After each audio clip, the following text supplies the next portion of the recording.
Hey guys, this is DJ from DJ Studios, and I would like to just talk this time. I'd like to apologize ahead of time if it gets weird or I get off subject. This is my first time doing this, so stay with me on this one, okay? Thank you. Today, I want to talk about birds. I'm planning on getting a bird on Monday, on the 9th, and I'll post a video for that. And I have been doing a lot of research on birds. And one of the things that boggles my mind, most of all, is that every story, I guess you can call it that, a story,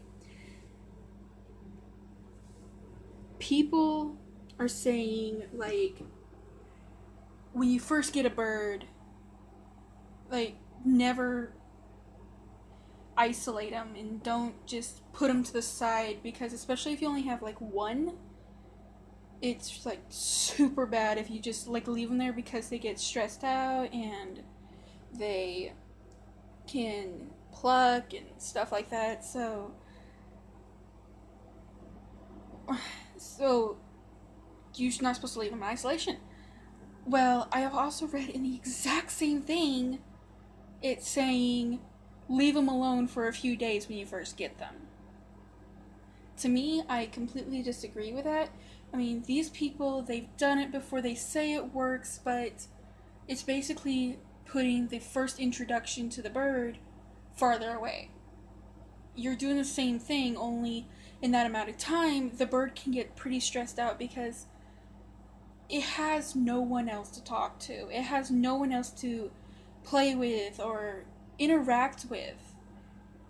So you literally put it in isolation the entire time.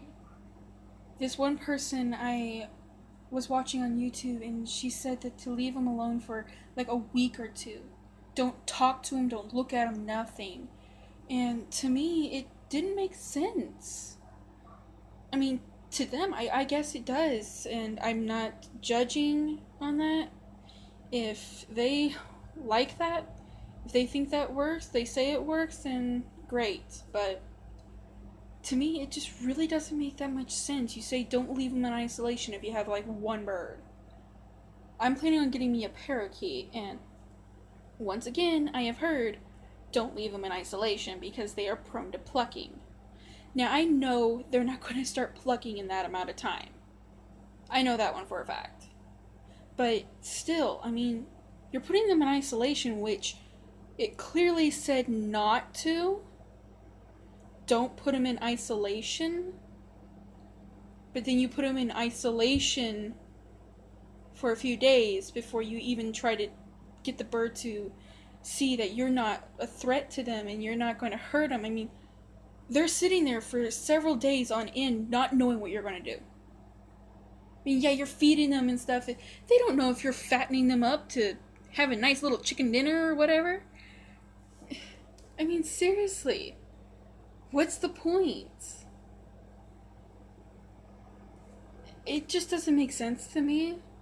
So, when I did have a bird at one time, it was a wild bird. It was an injured bird, so I rescued it from my dog in the front yard.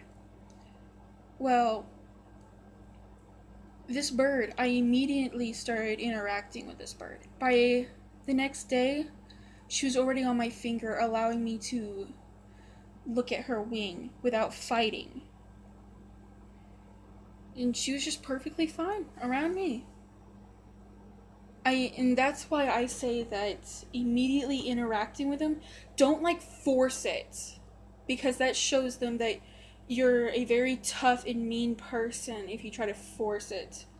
So I just basically say, just gradually, the minute you get them, just gradually start talking to them. Let them know that you're there to help them, that you're not there to hurt them. That's my opinion. And I'm going to say that this is my opinion because it's worked. It has worked for me. And my grandfather agrees with me, and so does my grandmother. and they both had birds before. So, yeah, it's pretty cool. I think so, anyway. Like, most of my family has had birds. And by most of my family, I literally mean most of my family. My grandmother had birds, my grandfather had birds, my great-grandmother had birds. I think my auntie had birds. I think my auntie had birds. My great-grandfather's brother's wife has birds right now. She's had birds for like ever. Even when I was living with them, she had birds there. One of them bit me. They never really interacted. They don't interact with those birds at all. And they will bite. And they have no remorse.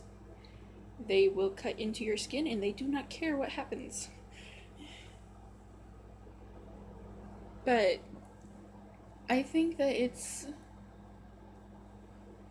birds are just extremely amazing creatures. My entire life I have always wanted one. And I've been doing my research and I've been making sure that I do everything by the book, and I'm like, do I really have to go by the book? I mean, this is more like a learning process than anything. Even with my other bird that I had, I didn't go directly by the book. I did what I thought was necessary, and it turned out great. Unfortunately, her injuries were a little bit more than what we thought, so unfortunately she did pass away. But the last few days of her life, she was happy. I mean, you could tell. I do have pictures of her, and you could really tell that she was super happy.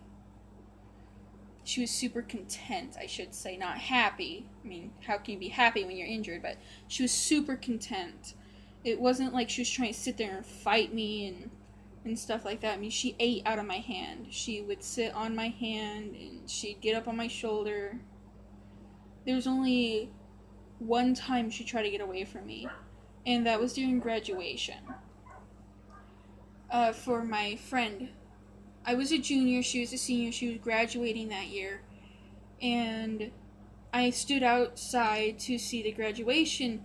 She stayed on my shoulder all the way up until people started coming out. They saw the bird on my shoulder, and they're like, oh my goodness, it's a bird! You actually have a wild bird on your shoulder! Can I pet it?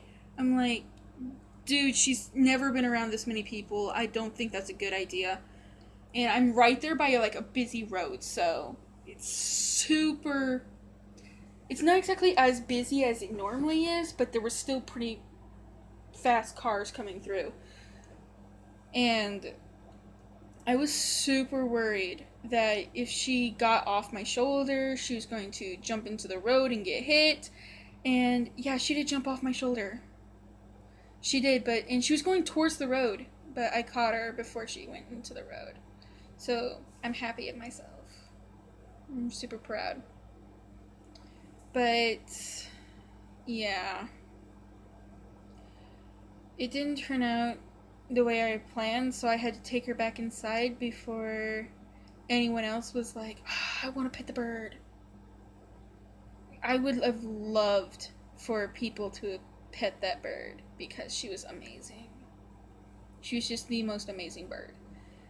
But unfortunately, I couldn't, which sucked because she was super afraid, and I didn't want to put her under a lot of stress. So I just